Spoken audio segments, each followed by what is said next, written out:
ನಾವು ಓದಿದ ವಿಭಾಗದಲ್ಲಿ ಇವತ್ತು ನಾವು ಪರಿಚಯ ಮಾಡ್ಕೋತಾ ಇರೋ ಪುಸ್ತಕ ಶಿಲಾಕುಲ ವಲಸೆ.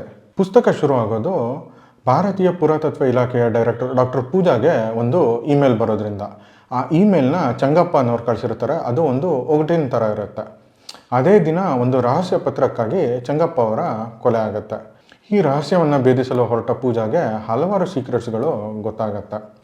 ಆರ್ಯರ ಉಗಮ ಆಗಿದ್ದು ಹೇಗೆ, ಅವರು ನಿಜವಾಗ್ಲೂ ದ್ರವಿಡನರ ಮೇಲೆ ಅಟ್ಯಾಕ್ ಮಾಡಿ ಹರಪ್ಪಾಯಿಂದ ಅವ್ರನ್ನ ಓಡಿಸಿದ್ರ, ಇಲ್ಲ ಅದಕ್ಕೆ ಬೇರೆ ರೀಸನ್ಸ್ ಏನಾದರೂ ಇದೆಯಾ?